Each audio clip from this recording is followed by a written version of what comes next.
Oke, silakan masuk dengan Mbak Iva ya. Ya, ya. selamat pagi.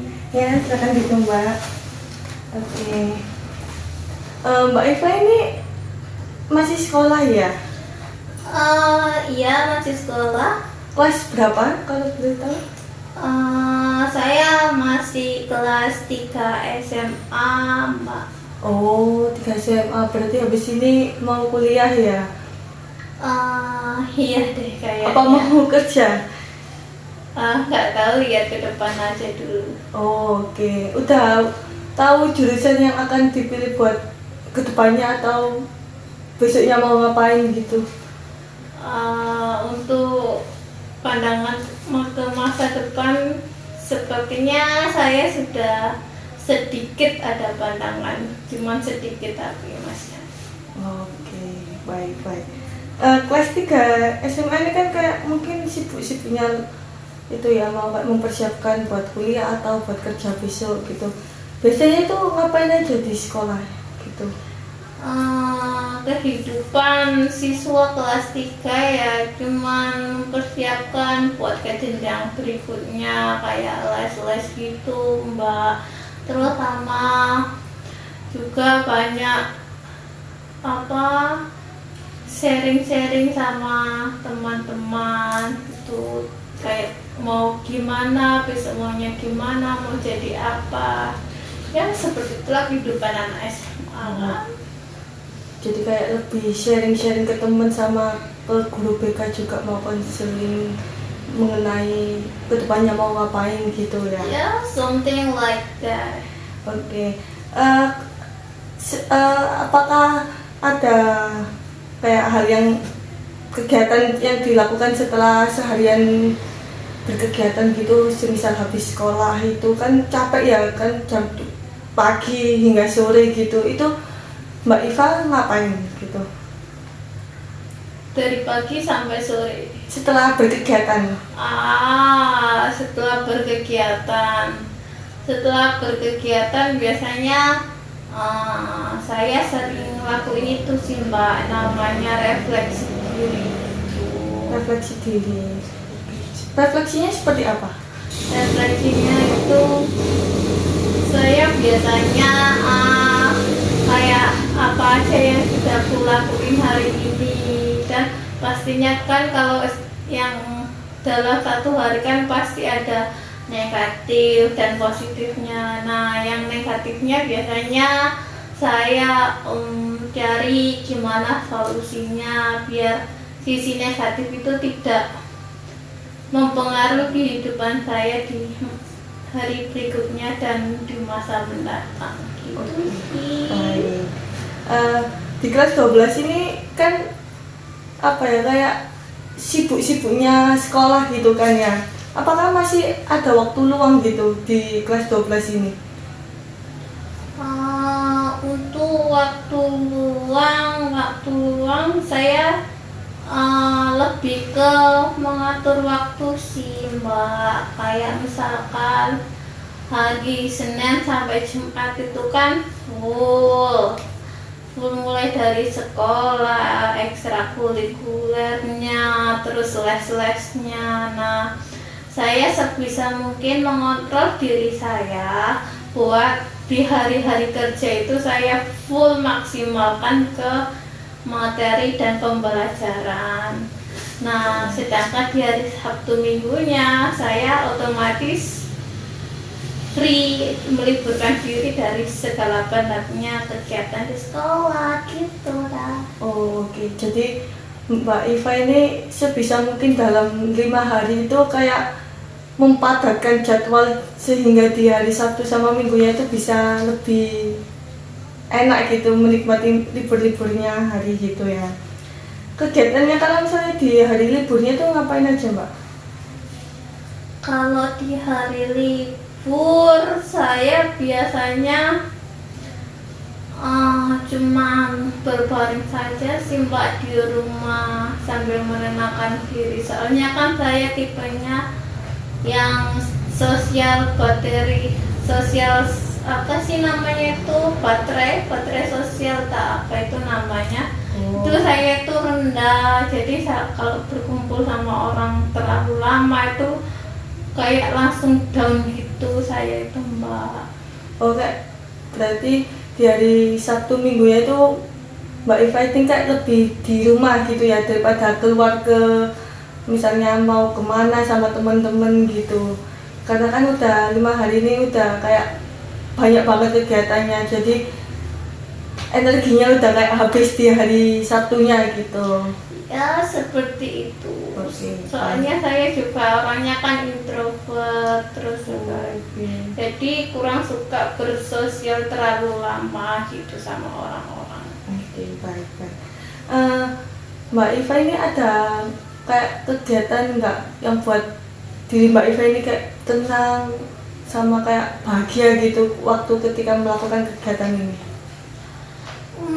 Untuk bahagia di setiap orang kan relatif ya Mbak. Iya, memang. Nah, gitu saya biasanya cari, kan saya orangnya introvert, jadi saya lebih suka kayak melihat drama atau kalau enggak olahraga sendirian gitu, daripada olahraga rame-rame. Saya lebih memilih untuk olahraga sendirian, lebih fokus dan lebih mantep aja sih Mbak. Kalau saya Mbak Iva bersedia nggak kayak saya suruh menggambarkan diri Mbak Iva ini dalam 3 kata itu apa aja gitu? 3 kata tentang diri saya. Bentar ya Mbak. Oke. Apa ya? Yang pertama sih kayaknya saya itu pendiam. Oke. Terus yang kedua saya itu orangnya suka murung juga. Ya. Terus sama yang ketiga saya kayaknya orangnya tipe-tipe yang kalau disuruh itu langsung mengiyakan itu, apa namanya kalau sekarang itu people pleaser kalau nggak salah. Baik. Oke, Mbak Iva, apakah pernah mengikuti sesi konseling sebelumnya? Belum sih Mbak, saya belum pernah ke konseling sebelumnya. Oke, jadi Mbak Iva dikarenakan belum pernah mengikuti sesi konseling sebelumnya, izinkan saya sedikit menjelaskan mengenai Mbak Iva bakalan ngapain aja di sesi konseling kali ini kan. Sebelumnya, perkenalkan, nama saya Alfia Pasara Ramadhani sebagai konselornya Mbak Iva. Mbak Iva bisa memanggil saya Pak, Mbak, Bu, terserah senyamannya Mbak Iva saja. Dan di sesi konseling ini Mbak Iva itu bisa mengutarakan hati Mbak Iva, menceritakan segalanya tanpa hambatan dan mengungkapkan emosinya Mbak Iva sendiri gitu. Dan di sesi konseling kali ini tuh terdapat asas kerahasiaan. Jadi ceritanya Mbak Iva itu nggak bakal bocor ke luar sesi konseling kali ini dan tetap terjaga rahasia sama saya gitu. Oke. Di sesi konseling kali ini tuh akan berlangsung selama 45 menit. Apakah Mbak Iva juga bersedia? 45 menit. Oke deh, bersedia saya. Oke, bersedia ya Mbak ya. Oke. Mbak Iva ini kan kayak di SMA ini, kata-kata orang kan kayak SMA itu masa-masa yang bahagia kan. Apakah hal itu terjadi di Mbak Iva sendiri? Kehidupan SMA sampai kelas 3 ini saya rasa gimana ya? Kayaknya sih kelas 1 enggak, kelas 2 enggak, kelas 3 kayaknya juga enggak deh. Jadi kayaknya kehidupan selama SMA ini walaupun belum sampai akhir Ya. itu kayaknya nggak ada bahagianya dia, Mbak. Oke, sepertinya kayak terdengar seperti agak kurang baik gitu ya di masa-masa SMA dari kelas 1, 2-nya Mbak Iva sendiri. Meskipun kelas 3-nya ini sama seperti kelas 1 sama 2, apakah lebih baik?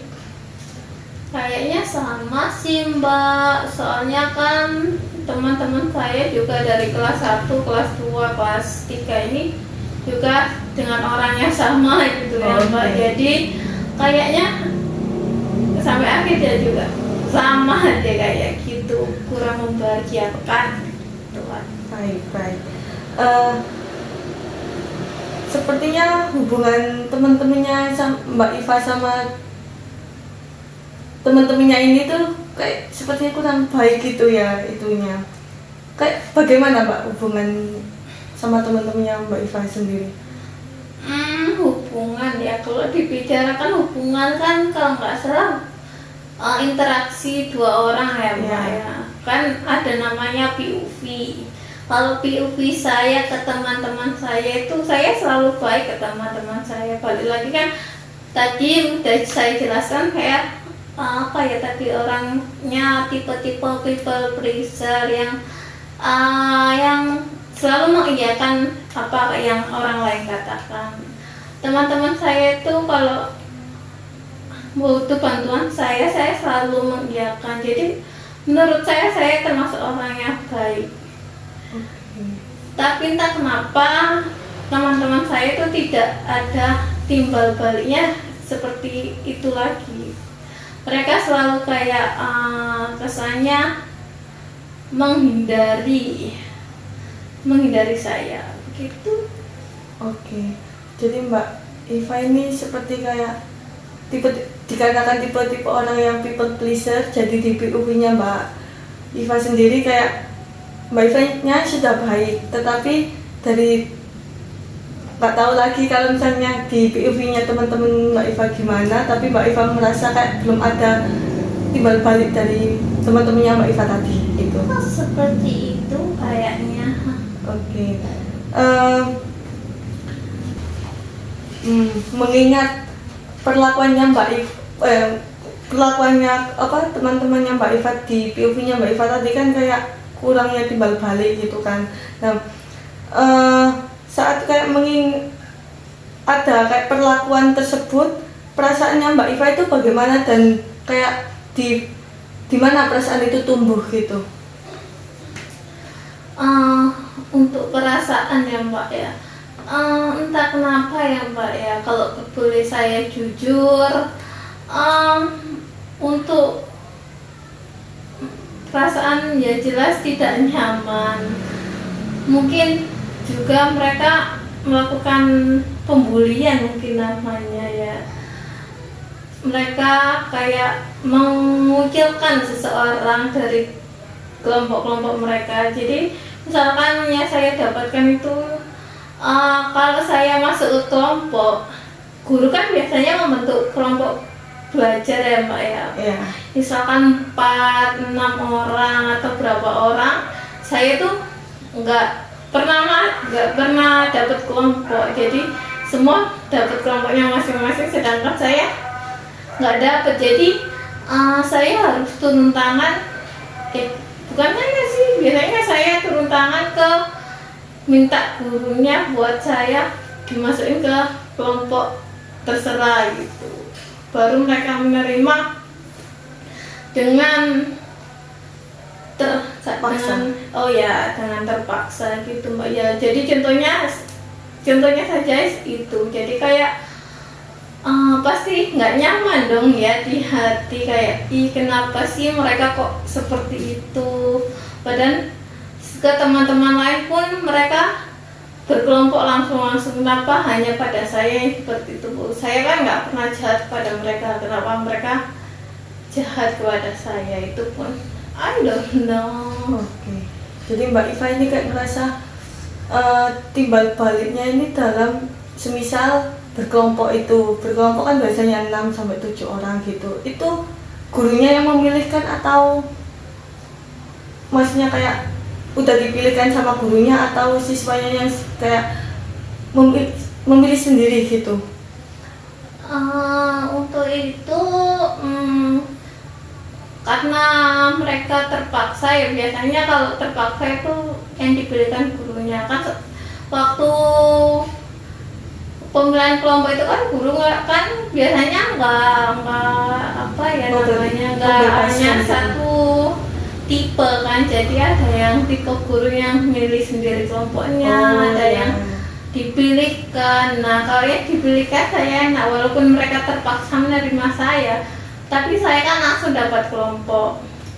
Daripada yang tipe guru yang apa ya, yang disuruh milih kelompok sendiri. Nah kalau yang membebaskan banget gitu ya, jadi kalau yang tipe gurunya seperti itu, nah disitulah saya rentan nggak dapat kelompok. Nah akhirnya kalau saya udah nggak dapat kelompok, akhirnya saya meminta tolong kepada guru untuk dimasukkan ke dalam kelompok yang udah terbentuk. Baik. Jadi kayak, tapi ini jadi berbeda-beda posisi apa kayak keadaannya gitu di setiap mapel gitu ya.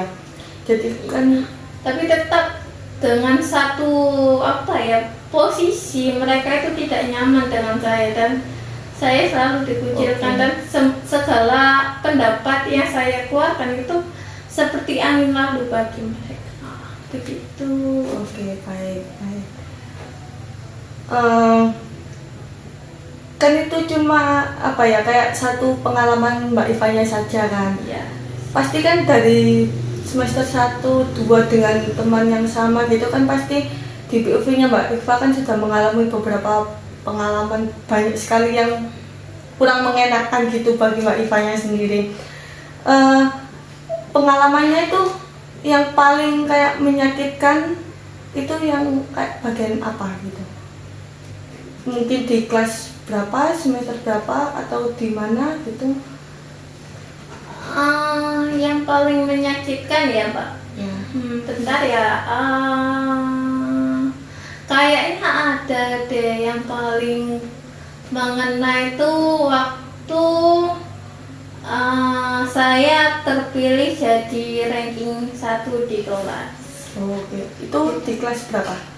Itu pertama kali saya ranking itu di kelas 10 semester 2 kenaikan kelas kayaknya. Nah, kenapa? Nah itu kalau ditanya kenapa sih, nggak tahu ya kenapa. Anak-anak itu seringnya itu kan ada grup, saya itu masuk di grup besar. Nah ternyata di dalam grup ada sebuah grup yang saya tidak dimasukkan.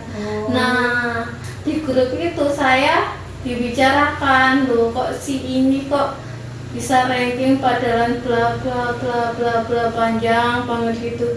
Kayak mereka itu kok kayak kesannya tidak menerima saya sebagai ranking 1. Walau mereka saya lihat pun kayak ogah-ogahan dalam belajar gitu loh. Jadi gimana mereka mau maju dan naik kalau mereka tidak berusaha untuk menggeser saya, sedangkan saya dengan usaha maksimal saya jelas mendapatkan hasil yang terbaik gitu. Ya, yang terbaik itu. Jadi pengalaman yang paling gak menyakitkan bagi Mbak Iva sendiri itu waktu di kelas 10 semester 2 gitu ya, itu mendapatkan ranking di peringkat pertama, dan terjadi kayak ada grup di dalam grup gitu ya. Dan usaha saya dan prestasi saya tidak diakui oleh teman-teman saya, itu agak miris sih Mbak. Saya mengerti, memang sakit jika kita sudah berusaha semaksimal mungkin dan sebagus mungkin, tetapi teman-teman kita mesti kayak tidak mengakui lah gitu, dan tidak menyukai apa yang kita dapatkan gitu. Itu di dalam grupnya itu cuma Mbak Ivanya aja atau ada temennya Mbak Iva lagi yang yang nggak dimasukkan di dalam grup tadi?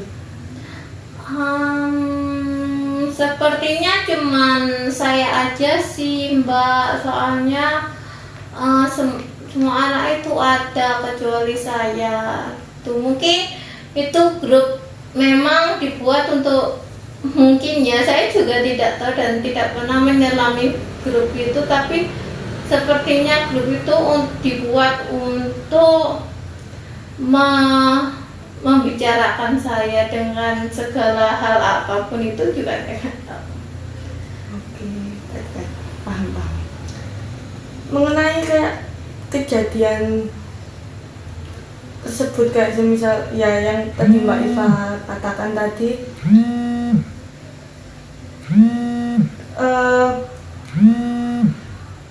apa setelah Mbak Iva mengalami kejadian tersebut yang teman-teman Mbak Iva menolak Mbak Iva di peringkat pertama tadi, ada nggak kayak Mbak Iva itu pernah mengatakan kata-kata atau kalimat positif di Mbak Iva sendiri, atau apa ya, kayak kenapa kok aku kayak gini gitu? Apakah pernah? Untuk kalimat positif ya Mbak, jelas tentu harus nggak sih Mbak, menguatkan diri sendiri itu penting dilakukan, apalagi di era-era sekarang banyak berita tentang bunuh diri, tentang gara-gara pembulian, entah itu pembulian di dalam ruang lingkup sekolah, keluarga, atau pembulian dimanapun itu kan emang nggak boleh ya. Jadi saya selalu menguatkan diri saya agar sisi positif dunia itu masuk ke dalam diri saya. Jadi saya nggak memikirkan hal-hal negatif yang merusak psikis saya sendiri gitu. Jadi saya dengan sangat kuat harus bisa memberikan kata-kata positif gitu sih Mbak. Oke, jadi Mbak Iva ini juga pernah mengasih dirinya sendiri dengan kata-kata positif supaya masih tetap Sampai di titik ini. Iya, sampai di titik misalnya kan di masa sekarang juga banyak sekali kayak mahasiswa yang bunuh diri gara-gara dibully sama temennya, atau enggak anak SMP maupun SD dibully sama kakak kelasnya juga, kan takutnya mentalnya Mbak Iva juga kena gitu. Iya kan, sebagian besar kan pembulian itu terjadi di ruang lingkup sekolah ya, jarang kan ya, mungkin ada di ruang lingkup kerja kan, saya juga nggak tahu, saya masih sekolah. Jadi dari yang saya baca sih lebih banyak kasus pembulian di sekolah gitu. Jadi saya menguatkan diri saya untuk tidak melakukan hal-hal keji seperti itu dan terus berusaha untuk menguatkan diri saya gitu sih Mbak. Baik, Mbak Iva ini sepertinya kayak positif vibes banget ya, soalnya kan kayak lebih apa ya, dengan berita-berita yang beredar sekarang banyak yang bunuh diri gara-gara pembulian, tetapi Mbak Iva tetap kayak lebih gak apa-apa, aku kuat gitu. Jadi kayak menguatkan diri lah itu istilahnya gitu. Baik. Dengan mengalami kondisi yang seperti itu, apakah Mbak Iva juga kayak mengubah cara pandang terhadap diri Mbak Iva sama orang lain gitu? Untuk mengubah cara pandang saya ke orang lain, ya kan, balik lagi, saya kan orangnya selalu mengiyakan apa yang orang-orang katakan. Jadi saya itu berusaha untuk membelokkan apa yang dikata orang-orang. Kayak misalkan kata-kata orang itu negatif, terus saya berusaha maksimal saya ubah menjadi positif. Oke. Dan ada satu contohnya, misalkan saya kan dari SD sampai SMP itu kan nggak pernah ranking, dan termasuk bisa dikatakan siswa maaf bodoh gitu Ya, ya. nggak apa-apa. Jadi saya mencoba berubah lah. Kan sebuah perubahan kan harus terjadi. Itu jadi saya SMA mencoba berubah, dan alhamdulillah saya di kelas 10 semester 1 mendapatkan ranking 1 dari usaha saya. Tapi entah kenapa usaha saya yang sebesar itu malah dikatakan teman-teman saya kecurangan dan hal yang lain-lainnya. Jadi kayak nggak diakui gitu. Kayak wow. Oke, baik paham. Apakah di masa yang lalu Mbak Eva juga pernah mengalami hal yang seperti ini, kayak mengalami pembulian yang di masa-masa SD maupun SMP? Untuk pembulian ini sebenarnya nggak hanya saya alami di masa SMA sih Mbak, jujur. Jadi untuk kata sekolah selama 12 tahun ini saya nggak pernah merasakan yang orang-orang lain katakan kayak sekolah itu menyenangkan, sekolah itu sangat happy dan lain-lainnya. Menurut saya sekolah itu menyeramkan. Kenapa? Kok seharusnya kan sekolah, apalagi masa-masa SD kan kayak semisal pelajarannya kan masih gampang, jadi kayak lebih enjoy lah dalam menjalani ketimbang kayak SMP, SMA gitu. Dan SD kan kayak pertemanan kan kayak lebih bareng-bareng gitu, apa-apa bareng, gini bareng gitu. Kenapa kok Mbak Eva sampai mengatakan bahwa sekolah itu menyeramkan gitu? Sekolah itu menyeramkan ya. Soalnya saya selama SD, SMP sampai SMA ini saya merasakan pembulian itu terus terjadi dan tiada habisnya. Pembuliannya itu apa ya? Dikata-katain pernah, fisik saya terluka juga pernah, dan juga perundungan lainnya. Itu sih Mbak. Jadi istilah sekolah itu menyenangkan sangat tidak cocok buat saya. Oh, jadi Mbak Eva ini termasuk udah masuk di ranah bully fisiknya ya, di luar yang di luar ini badan. Iya, di luar badan. Jadi saya sempat ditendang-tendangi oleh teman laki-laki saya. Oh, yang nendang itu teman laki-laki? Iya. Apakah yang teman perempuan juga melakukan hal yang sama? Meskipun yang tidak kayak membuli fisiknya Mbak Eva, tetapi kayak lebih ke mungkin Pukulan, tendangan. Iya, lebih kayak misalnya kepintarannya Mbak Eva, atau enggak kalau akademiknya Mbak Eva lah gitu. Oh, maksud Mbak kayak bully tentang akademik saya, kayak ih bodoh, ih nggak pintar. Iya, seperti itu. Apakah teman-temannya perempuan juga kayak gitu? Apa tetap menemani Mbak Eva waktu Mbak Eva mengalami hal yang tidak mengenakan itu? Kalau menemani, saya tidak pernah ditemani oleh siapapun sewaktu SD sampai SMA sih Mbak. Jadi saya berusaha untuk hidup kembali, kayak ceria kembali itu sendirian. Jadi untuk tentang akademik sih nggak pernah sih Mbak di waktu SD. Soalnya di waktu SD itu hanya mereka pembuliannya selain yang ditendang-tendang tadi, saya pembuliannya dari segi fisik sih Mbak. Soalnya kan saya agak gimana gitu wajahnya gitu, jadi mereka pembuliannya dari situ. Nah, masuk jenjang SMP, saya mulailah, mungkin mereka udah mulai aware sama kayak nilai gitu. Ya. Jadi disitulah pembulian tentang akademik, ya akademik itu mulai terjadi.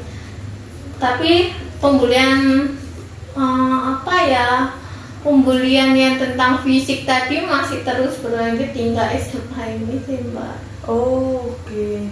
Jadi nggak berhenti di SD gitu ya. Soalnya kan Mbak Iva sendiri bilang tadi SMP mulai aware mengenai akademiknya, tetapi bully fisiknya itu masih berlanjut hingga Masih SMA. berlanjut, iya. Oke, baik. Betul. Berarti jadi dari SD Mbak Iva sudah mengalami pembuli, kayak perundungan gitu istilahnya.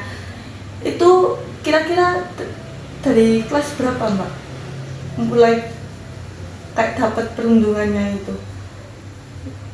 Saya dapat perundungan mulai kelas 3 deh, Mbak, kayaknya kelas 3. Kelas 3? Iya, kelas 3 SD sampai berlanjut sekarang 3 SMA gitu. Oh, kelas 3 berarti yang masih kecil banget gitu ya itunya, umurnya gitu. Iya, umurnya, tapi dulu saya badannya gemuk sih, Mbak, jadi kayak mungkin anak-anak lain ngira kayak aneh gitu melihat badan saya gitu. Oke. Baik. Apakah waktu masih SD yang mendapatkan perundungan tersebut, Mbak Iva pernah kayak menceritakan atau melaporkan ke guru maupun ke orang tuanya Mbak Iva sendiri? Untuk melaporkan, kalau guru sih nggak pernah ya, Mbak, soalnya namanya juga anak SD kan, Mbak, jadi takut sama hal yang bernama guru gitu. Jadi kalau untuk bicara sama guru aja nggak berani gitu. Mungkin pernah bicara ke orang tua sih. Oke. Bagaimana untuk tanggapan orang tuanya Mbak Iva sendiri?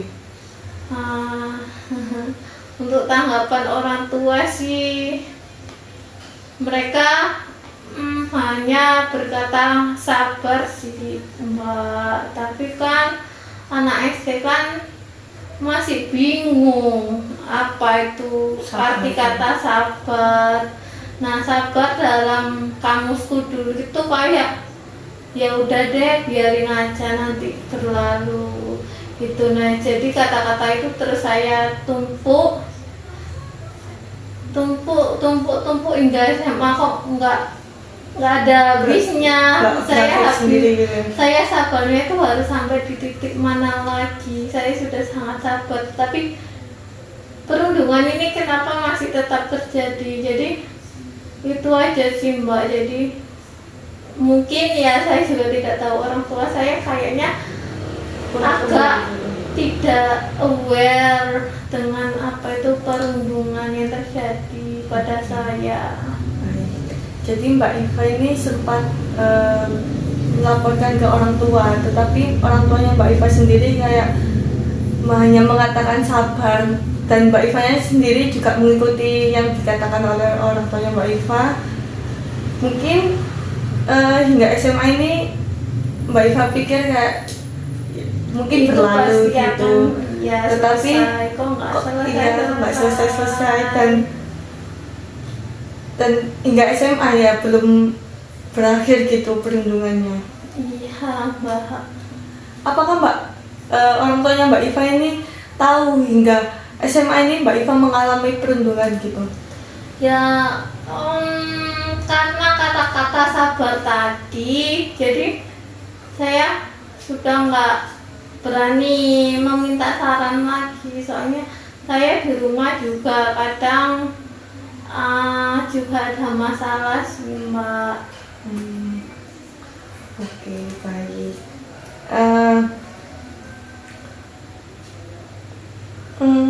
Mbak Iva ini pernah kayak nggak dianggap atau nggak dianggap penting lah sama orang terdekatnya Mbak Iva, di keluarganya Mbak Iva sendiri? Menurut dianggap tidak penting. Dianggap tidak penting ini sering sih Mbak kayaknya. Soalnya saya selalu kayak apa ya, berusaha untuk menyenangkan hati ibu saya, kayak mendapatkan ranking 1, entah itu membersihkan rumah, terus mencuci pakaian, mencuci piring, mencuci dan segala hal itu kayaknya, tapi nggak pernah apresiasi ya. Jadi saya juga bingung, saya ini harus melakukan hal apa lagi untuk dilihat oleh orang tua saya. Di sisi lain kan juga saya di sekolah mengalami perundungan, jadi sebenarnya saya agak goyah sih Mbak. Jadi untuk mendapatkan afirmasi positif itu kayak gimana sih, saya harus gimana lagi untuk mampu dilihat oleh orang-orang itu. Jadi Mbak Iva ini sudah berusaha melakukan berbagai kegiatan di rumah gitu, supaya orang tuanya Mbak Iva ini menganggap Mbak Iva ini penting, bagian penting gitu di keluarga Mbak Iva sendiri. Tetapi orang tuanya juga tidak menganggap hal itu cuma sebagai ya pekerjaan sebagai anak gitu ya, untuk membantu meringankan beban orang tua. Dan di sekolah juga yang dilakukan Mbak Iva juga nggak dilihat sama teman-teman dan juga guru di sekolahnya Mbak Iva gitu. Padahal kan saya cuma perlu dipuji dan diakui aja Mbak, cukup itu aja sebenarnya. Mbak Iva ini cuma pingin divalidasi aja gitu. Oh, validasi itu namanya. Oh iya, itu namanya validasi Mbak gitu. Jadi Mbak Iva ini kan kayak kurang apa ya, diakui sebagai kayak apa perilakunya Mbak Iva sendiri tadi, dan Mbak Iva merasa mencari di mana lagi gitu kan. Gitu. Baik, apakah Mbak Iva ini juga pernah membicarakan hal ini kepada orang tuanya, bahwa kayak aku kayak butuh divalidasi sama orang tuanya gitu? Untuk bicara ke orang tua kayaknya nggak bisa sih Mbak, soalnya orang tua saya tuh kalau saya berbicara atau mengeluarkan pendapat saya pribadi itu dikatanya anak durhaka. Terus kalau nggak gitu berani sama orang tua. Terus kalau nggak gitu lagi nanti pendapat saya langsung dipotong gitu. Jadi nggak ada pernah waktu saya berbicara, jadi saya jarang berbicara sama orang tua saya sih Mbak. Oke. Mbak Iva ini sempat kayak membicarakan kepada orang tuanya, tapi gara-gara jika Mbak Iva ini membicarakan apa yang ingin mengungkapkan isi hatinya, nanti takut dicap anak durhaka. Kayak terus lagi semisal Mbak Iva juga mengungkapkan isi hatinya, tetapi orang tuanya kayak langsung motong gitu aja pembicaraan Mbak Iva. Jadi kayak Mbak Iva sendiri kayak kurang pede untuk membicarakan hal itu gitu. Ya, something like that. Mbak. Baik. Ketika Mbak Iva mengalami hal yang tidak adil tadi, reaksi spontannya Mbak Iva bagaimana? Reaksi spontan. Karena gimana ya Mbak, karena saya kan cewek ya. Mungkin di bayangan orang lain mungkin agak terdengar aneh. Jadi kalau reaksi spontan saya waktu waktu orang tua saya bilang kayak gitu, jadi kayak langsung hati saya tuh kayak kenapa sih kok gini, langsung tiba-tiba nangis gitu sendirian di kamar gitu. Tapi balik lagi, habis nangis biasanya energi saya terkuras habis gitu Mbak. Oke, jadi Mbak Iva ini lebih ke mengeluarkan emosinya ke nangis gitu ya, daripada ke orang tuanya. Karena kan orang tuanya tadi juga sering motong-motong pembicaraan gitu. Iya. Apakah Mbak Iva juga kayak pernah curhat ke saudaranya mungkin, atau ke saudara terdekat, terjauhnya mungkin, atau ke teman terdekatnya juga? Saya nggak berani Mbak, soalnya kalau saya cerita nanti saya dikira punya penyakit mental atau dikira nanti lemah dan dikira kayak aku lebih berat masalahnya daripada kamu lo cuma gini-gini aja. Soalnya pernah dulu bicara kayak gitu tentang masalah saya di pembulian di SD itu, malah dapat kata-kata seperti itu ya. Jadi saya nggak pernah lagi bicara kompleks. Itu siapa yang kayak yang bicara kamu itu lemah gitu? Apakah orang terdekat Mbak Iva juga?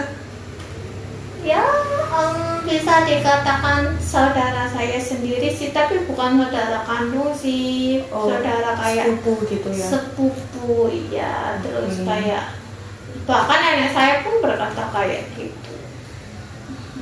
Bahkan kayak orang terdekat juga bisa mengatakan Mbak Iva seperti itu gitu. Apakah nenek Mbak Iva juga tinggal bersama Mbak Iva sehingga nenek Mbak Iva itu kayak bisa melihat kamu tuh kayak anak gini gitu?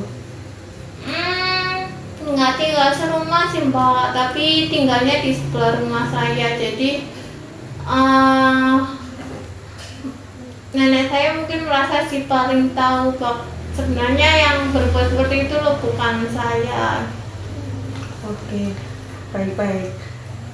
Ketika mengingat masa kecilnya Mbak Iva ya, sebelum mungkin merasakan perundungan tersebut, apakah ada hal yang momen yang membuat merasa Mbak Iva nggak aman atau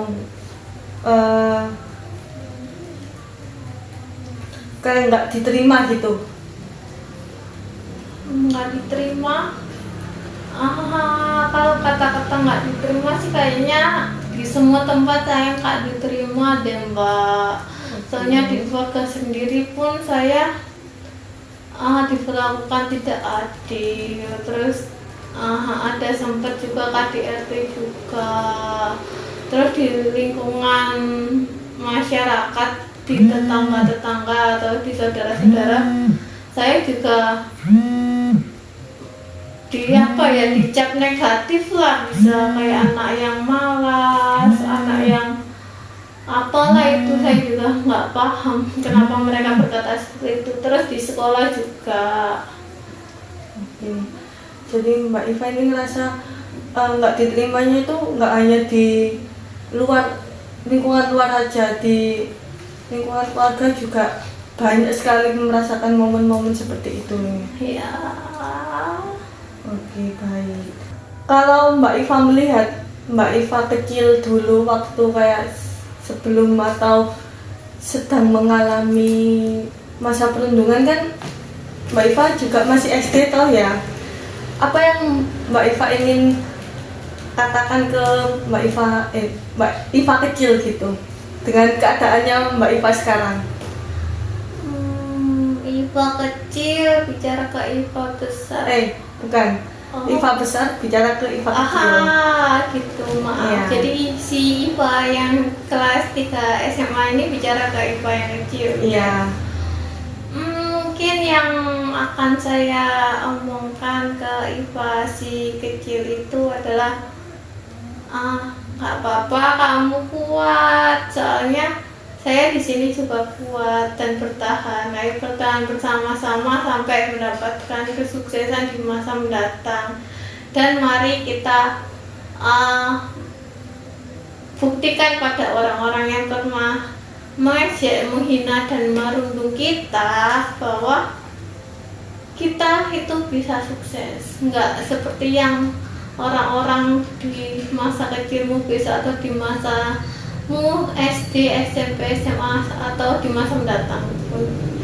gitu, jadi bisa mendapatkan hasilnya gitu. Wah, Oke.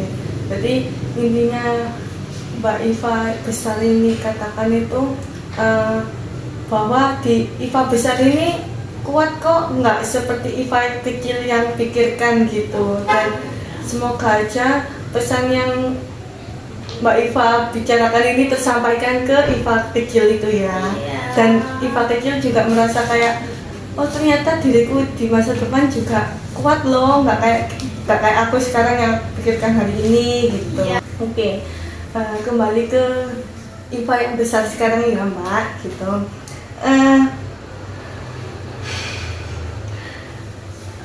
Mbak Iva ini tuh pernah nggak kayak jadi seseorang yang sering disukai gitu, kayak berusaha menjadi seseorang yang disukai gitu, berusaha supaya nggak disakiti sama misalnya keluarganya atau temannya gitu. ya. Saya selalu usaha,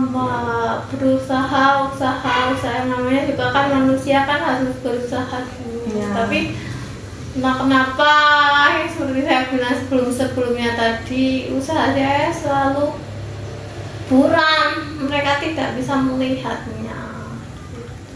Oke, jadi Nggak apa-apa. Oke, jadi Mbak Iva ini sudah berusaha semaksimal mungkin dan orang-orang tetap nggak melihat Mbak Iva dengan usahanya Mbak Iva sekarang gitu. Iya, padahal saya hidup pun butuh usaha. Tuh, baik. Oke. Mbak Iva ini kayak kan gara-gara sering dibully, mengalami perundungan itu selama dari kelas 3 SD hingga sekarang ya, mungkin itu pernah nggak sih ada kayak suara kecil di pikirannya Mbak Iva gitu, kayak semisal waktu Mbak Iva capek saat mengalami perundungan itu? Suara-suara banyak sih Mbak. Jadi saya paling parah kan di SMP. Jadi ada suara-suara tentang menyuruh saya untuk die gitu. Let's die. Itu sih, itu yang paling ngeri yang pernah saya alami, bahkan sampai saya nggak bisa tidur. Jadi saya nggak bisa tidur selama 3 tahun SMP itu karena perundungan dan segala hal yang terjadi pada diri saya. Mbak Iva pernah kayak menceritakan atau bercurhat dia mengenai suara yang di pikirannya Mbak Iva itu? Nggak pernah cerita apapun. Saya tipe orang yang Memendam semuanya gitu. Biarkan mereka berpikir tentang kayak orang-orang pikir salah Iva itu kayak gini gitu, padahal malah sebaliknya.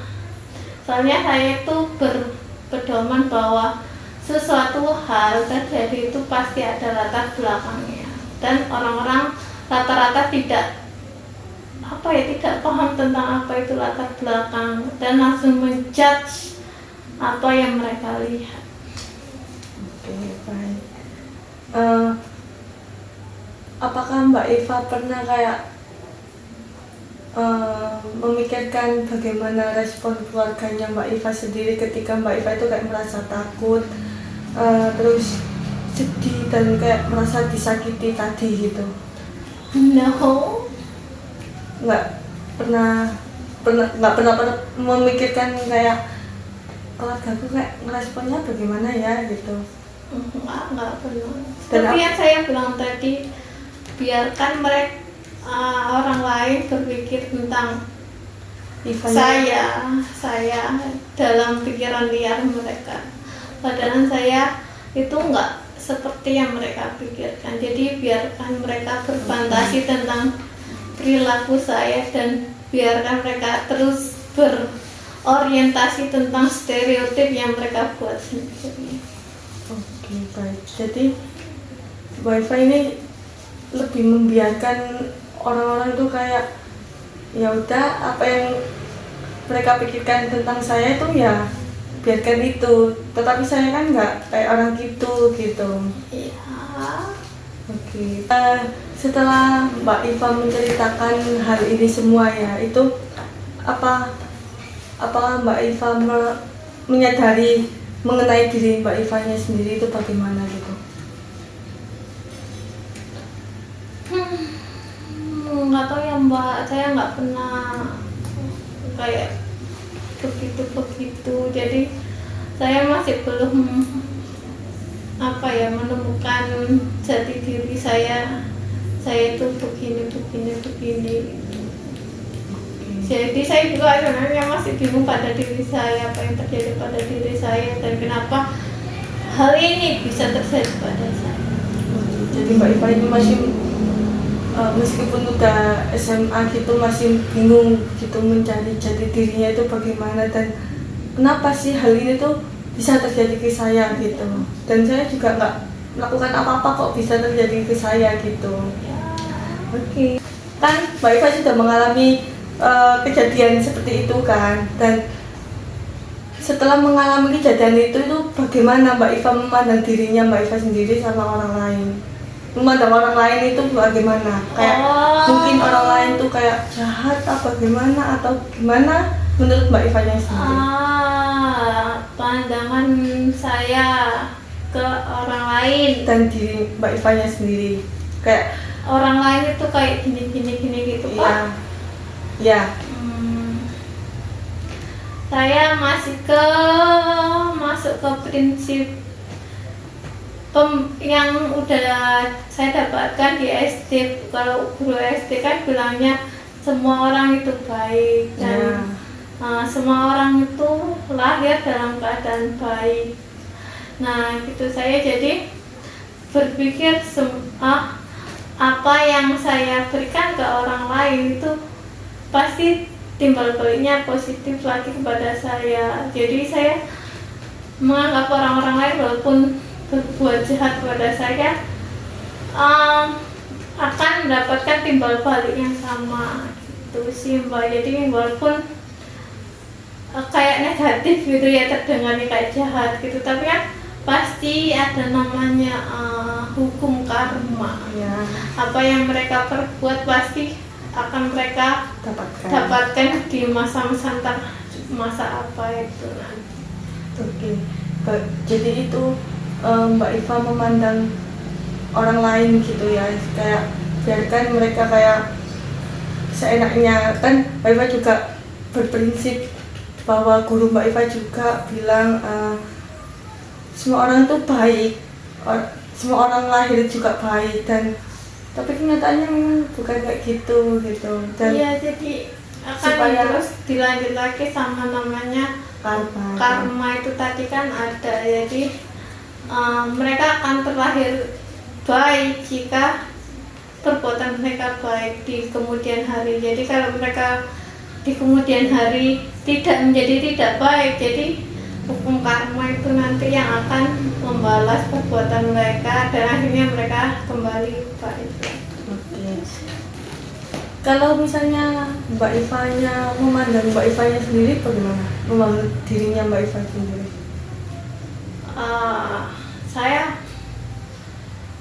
Saya terlalu masuk ke stereotipnya orang-orang sih Mbak, yang kayak orang lain katakan.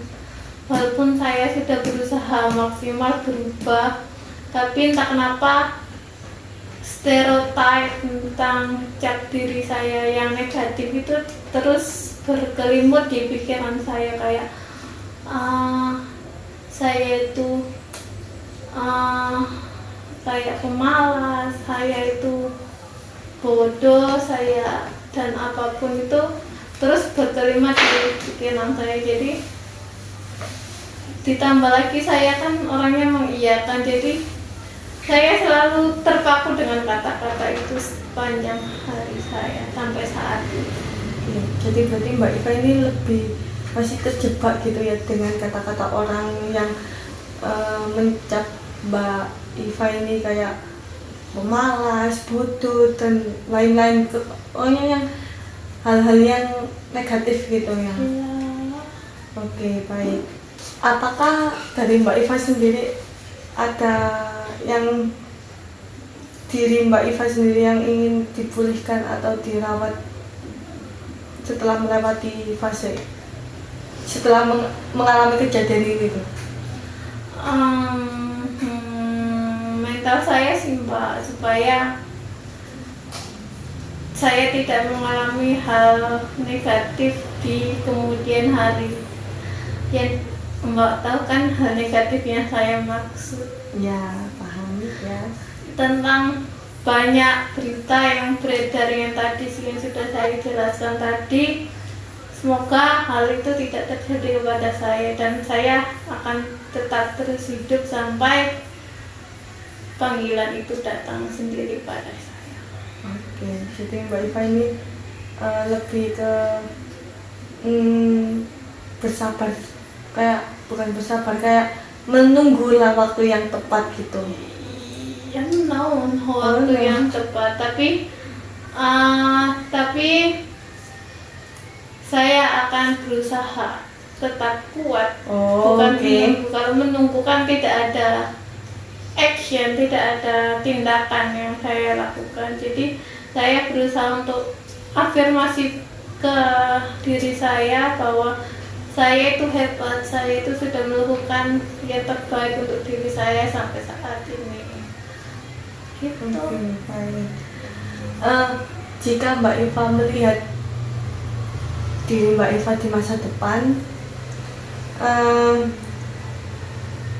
versi diri Mbak Iva inginkan apa yang ingin kayak versi diri gitu di masa depan, kayak Mbak Iva kan hari ini kayak gini, di masa depannya tuh Mbak Iva ingin kayak gimana gitu.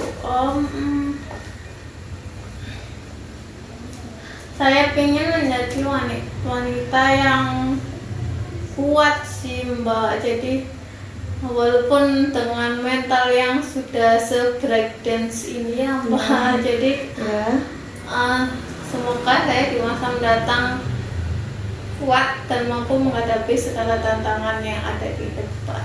Oke, jadi lebih ke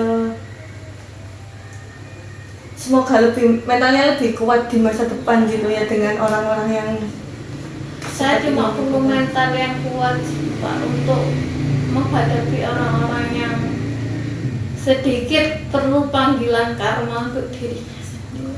Oke. Baik-baik. Oke, Mbak Iva, dikarenakan waktunya sudah mau habis ya, dan mungkin bisa dilanjutkan di pertemuan selanjutnya bila Mbak Iva mau, dan saya juga akan jadwalkan. Dan Ya, sebelumnya izinkan saya juga menyimpulkan semua sesi konseling ini. ya, boleh. Itu kan Mbak Iva juga tadi sudah menceritakan bagaimana pengalamannya Mbak Iva mengalami masa-masa perundungan di dari kelas 3 hingga SMA ini, dan Mbak Iva juga sudah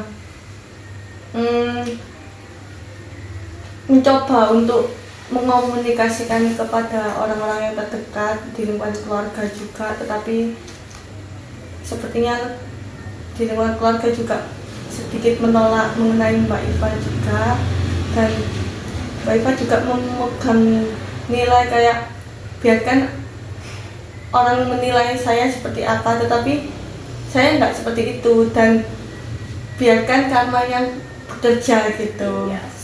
Dan seperti yang Mbak Iva katakan tadi, yang ingin dikatakan di masa depan yang versi seperti apa itu tadi, itu kan kayak mentalnya pengen yang lebih kuat gitu. Apakah betul seperti ini Mbak Iva? Apakah ada tambahan buat Mbak Iva tadi? Nggak ada sih Mbak, cuman itu aja. Udah Oke, cukup banget. oke, baik. Eh, Cukup sekian sesi konseling kali ini. Mohon maaf bila ada kesalahan kata maupun perbuatan ya Mbak. Iya. Oke, selamat pagi. Selamat pagi Mbak, terima Oh ya, kasih. terima kasih. Silakan.